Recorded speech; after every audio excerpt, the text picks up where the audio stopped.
สวัสดีครับพี่น้องวันนี้แม่จะมาแกงอะไรก็แม่ยอดเท้ายอดเท้าอืมใส่ปลาย่างใส่ปลาย่างเดี๋ยวเรามาดูอุปกรณ์กันในหม้อหั่นอะไรเนี่ยเปิดเบิ้งนี่แม่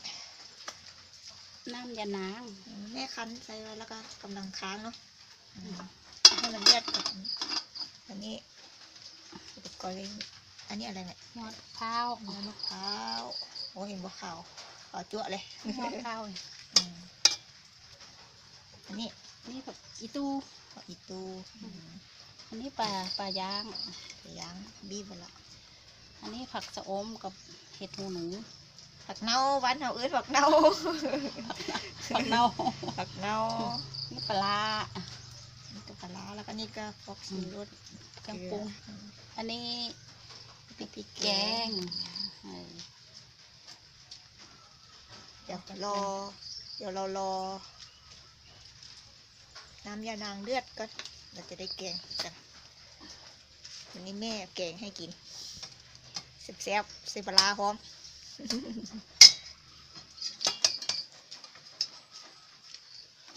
วันนี้ฝนตกเด้อเนี่ยลมก็แห้งดูเบิ้ง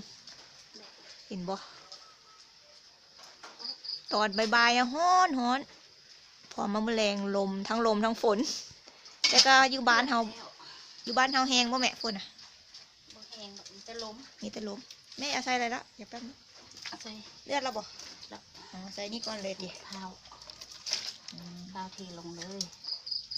ใส่ยอดเท้าแล้วปิดฝาไว้ก่อนรอให้มันเดือดเนาะเลือดก่อน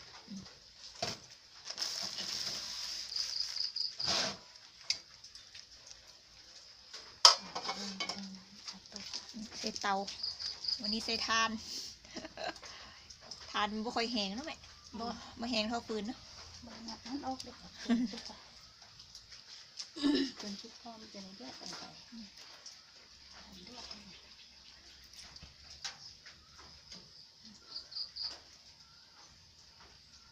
หากินยากเด้อยอดมะพร้าวนะแม่เนาะเพราะเขาจะปั๊มแต่ละต้นนั่นมันบอก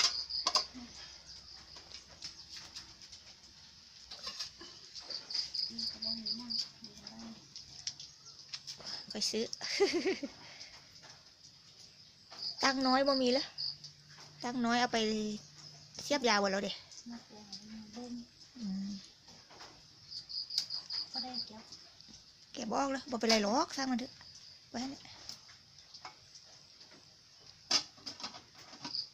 ตอนนี้ก็ยังใหญ่ปอกแปกอยู่นึกว่าจะได้จับอึ่งซะแล้ววันนี้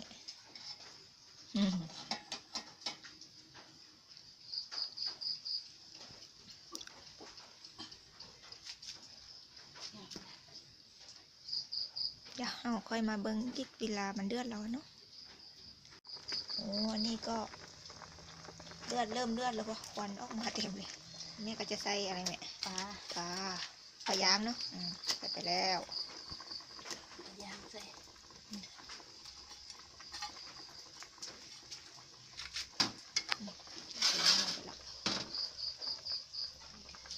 คุยเลย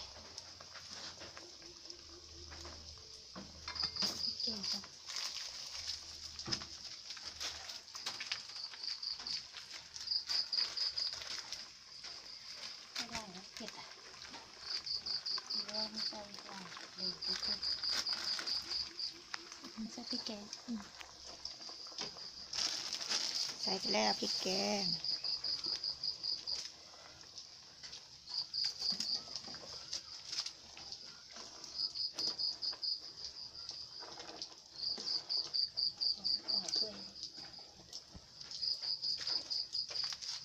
โอ้ดูนะน้ำยานางสุดยอดเลยอยู่ข้างในร้านนี่อะไรเห็ดหนูใส่ไปแล้ว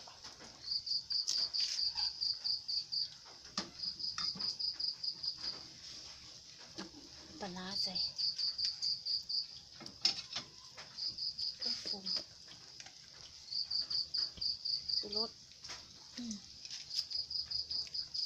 ป้งนัวใส่หน่อยหนึ่ง บ่ใส่จิบ่แซ่บ เกลือสักหน่อยกันเลยเกลือป่น เกลือป่นใส่เติมไอโอดีน จะเป็นโคพอกแอนวะ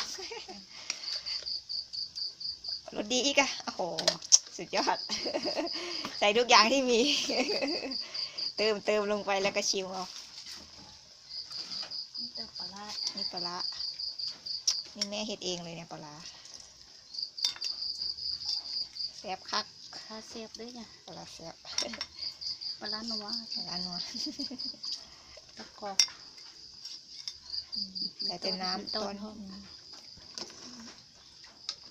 ใส่ต้นยังเป็นกลางใส่แต่น้ำก็พอละหอมแล้วใส่ปลาร้าไปหอมกุ๊บเลยทีเนี้ย หอมทั้งปลาร้าหอมทั้งปลายางน้ำลายไหลละ เหลือแต่ผัก ปิดไปก่อนดิให้มันเดือดจากหน้อยก่อนเนาะเหลือแต่อะไรก็เหลือแต่ผัก2 อย่างที่ใส่ทีหลังอันนี้เนาะ ใส่ทีหลังนี่จงให้มันให้ตัวเอาบนเนี่ยเอาวะ น้อยเดียวไม่ต้องเอาเยอะ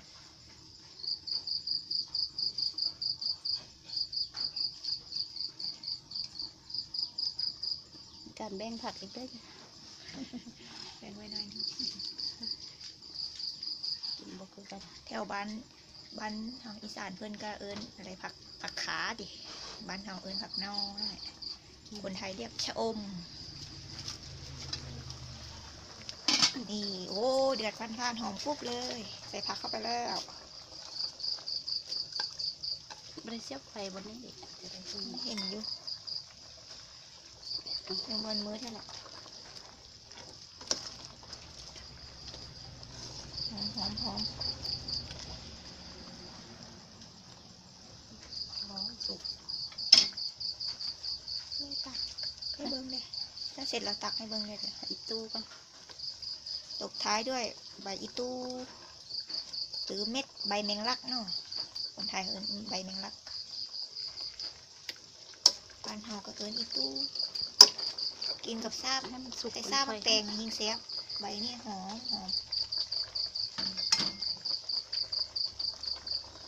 ชิมไปก่อน อ่ะชิม ชิมยกออก ยังไง มาแยง เอาแยังจังน้อยวิธีการชิมเลยแซ่บบ่เลยฮ้อน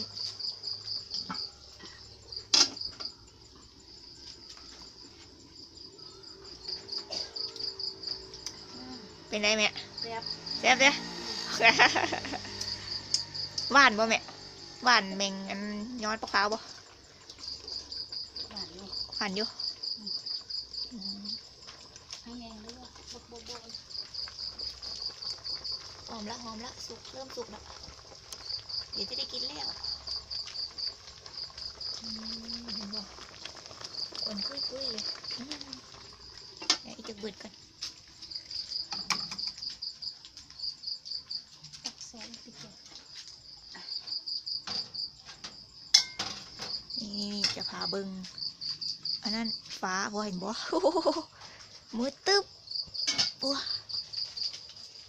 จะตกอีกบ่เมื่อคืนนี้เลย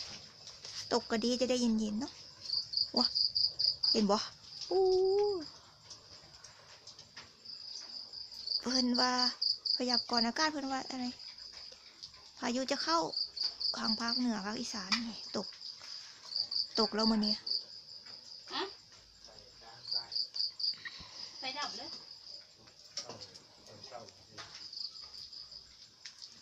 บ่มืดตึ๊บสุกแล้วบ่แม่ไหนมาเบิ่งจุ้ยสุกแล้วนี่มาเบิ่งกันนี่มาเสียบบ่มีปลาด้วยปลาย่างหอมจัง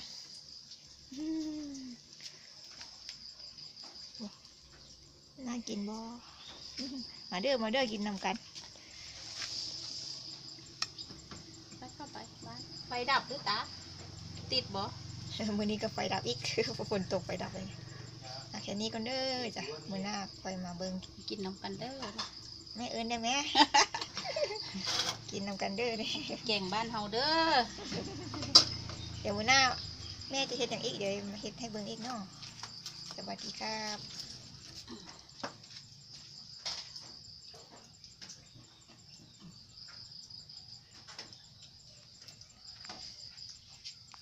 ไปเที่ยวให้ป้องกิน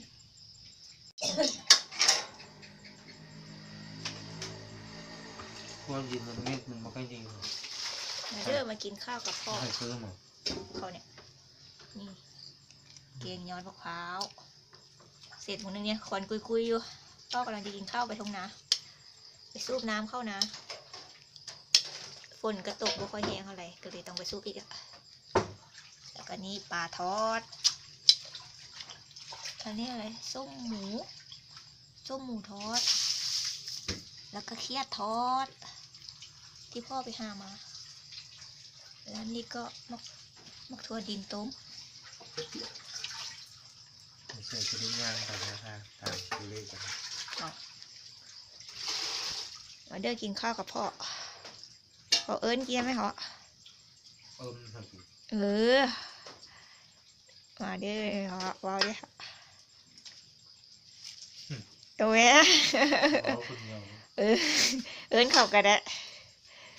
มันน้ำมันต์ยังเข้า เออ ทอดหมูส้มเนี่ย หมูส้ม เคยกินกันบ่ แซ่บบ่เหรอ แซ่บ เอ้าเราข้าวเจ้าพ่อไปได้หุงอีกแล้วเหรอ โอ้ เอ้ากินข้าวเหนียวอีกแล้ว เราคือกันนะ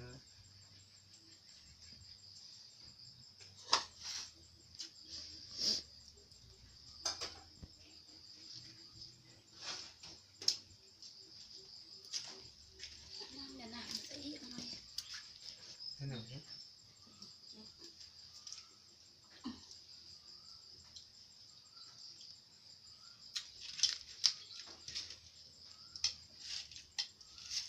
กินข้าวคนเดียวทุกวันเพราะว่า สดร้อนๆจะได้ลองคอ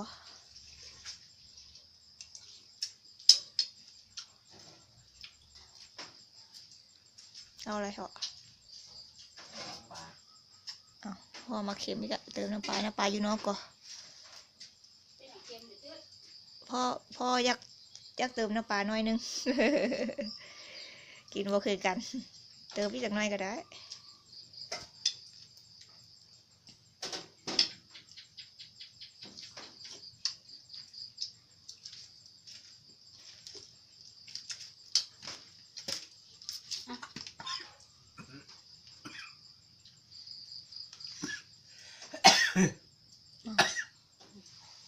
เอาน้ำกินบ่อน้ำอ่ะสมัครเฉย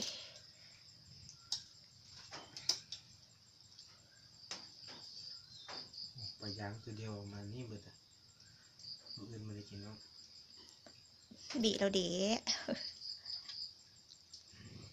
ไม่กินแล้วแม่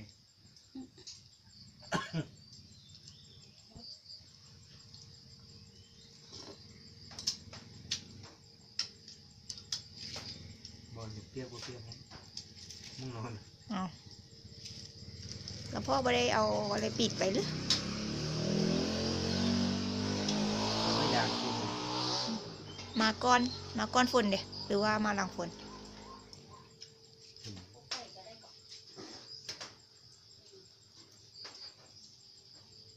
ปิดดับเครื่องแล้วยังเหรอ แบบ ดับแล้วก็บ่ไปก็ได้ก็บ่เป็นหยังดอกเว้ย ไปสู้เงินไปสู้พี่ อื้อนอนในบ้านนี่ไงอื่นค่อยไปเดี๋ยวมันก็จะตกอีกนะเนี่ยเขาว่า มืดมาแล้วก็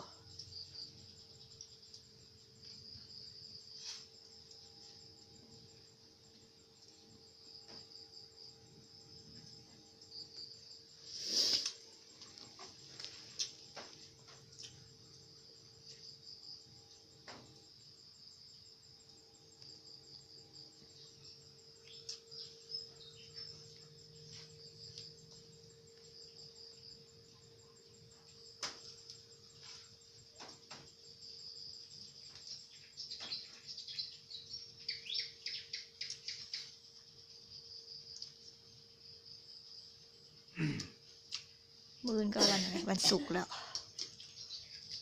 เราได้จากบิงแล้วเหรอ นี่สอง ได้บิงที่สอง อืม มันมีจากบิง ซีบิง มี4บิงได้2บิงนึงโอ้โห บิงนั่นเอาไว้ แล้ววันไหนมันจะเต็มนะตอนหนาคุณพ่อจะไปบ้านวันไหนอะ มันเปียกกัน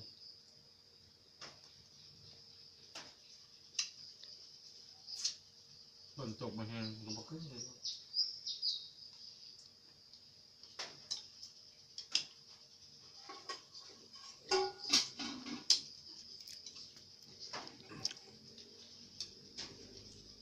นี่ก็บ่ขึ้นย้อนหรอก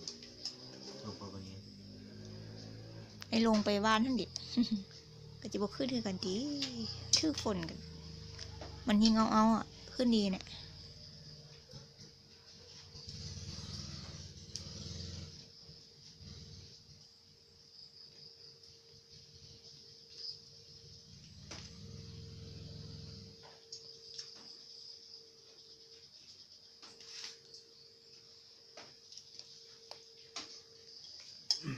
แซ่บเลย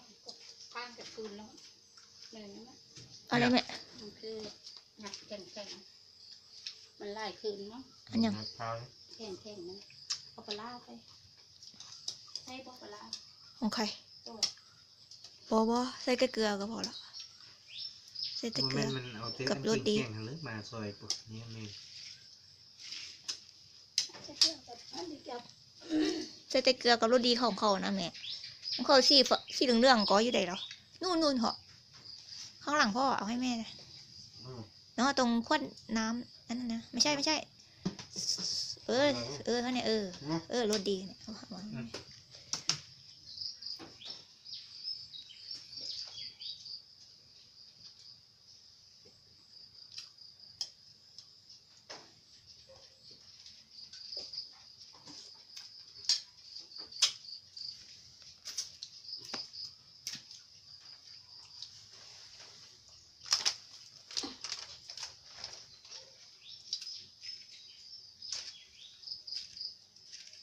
พ่อบอกถ้วยมาใส่กลางดิตรงโน้น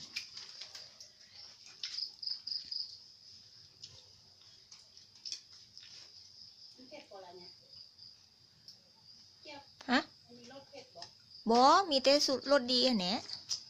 เออ ใส่ก้อนแล้วก็ตักให้ได้ ได้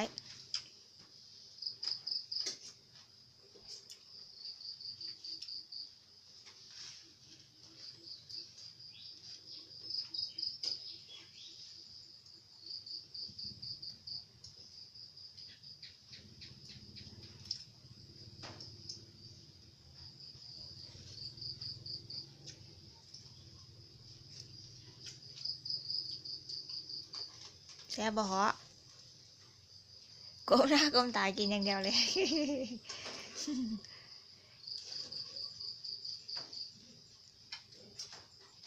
เนี่ยเป็นน้ำมันไหวเก่ง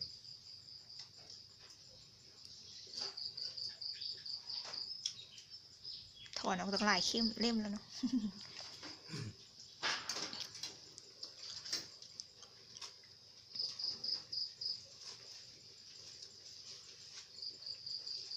มีซาลาเปาด้วยก่อน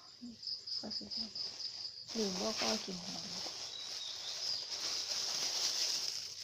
ซาลาเปา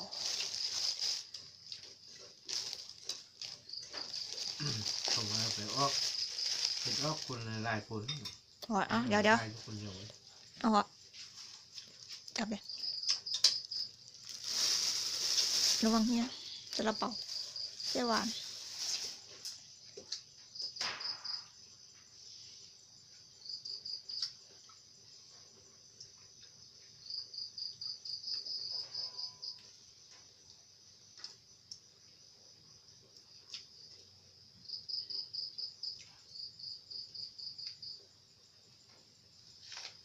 ตายไปกระบวนกับบ้างนั่งไป ว้าพ่อก็ชวนเพื่อนกินน้ำเลย ชวนดูนะครับ เอา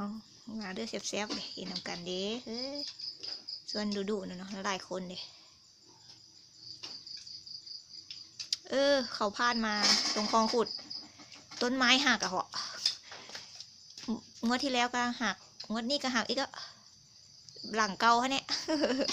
คราวนี้สงสัยทับตรงที่ว่าเพิ่นน่ะลดไว้อะต้นอะไรที่ดอกเหม็นๆนะ ตีนเป็ดหรือเปล่าก็รู้มันสงสัยมันเพาะก่อนเนาะหักลงเสยอ๋อไม่รู้หนูของเรา ไปติดเข้า ไม่ทำอะไรกีเข้าเลย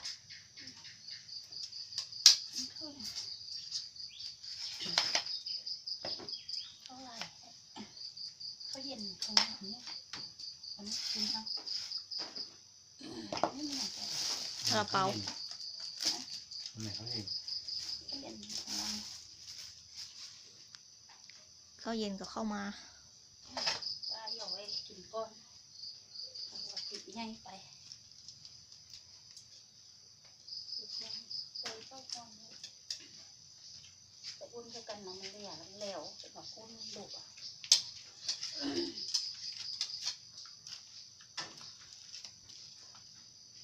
กบมากินข้าวกับพ่อด้วยค่ะ แกงย้อนฟ้าใส่ปลาอย่างอะพ่อกินคนเดียวทุกวันเลย แม่ก็บอกมากินนำพ่อจักที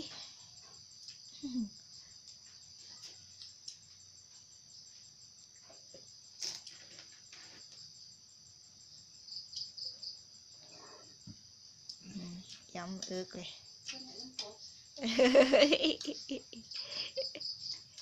เอิญทุกคนนั่นแหละ ใครมาเบิ่งก็มากินข้าวกับพ่อ พ่อก็จะอิ่มแล้ว กินยังไวอ่ะมาดูไปย่ำแรกหรือเปล่า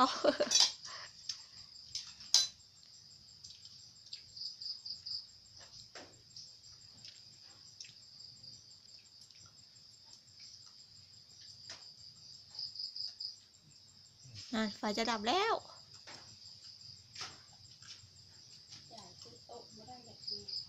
เบ็ดเบิดดิ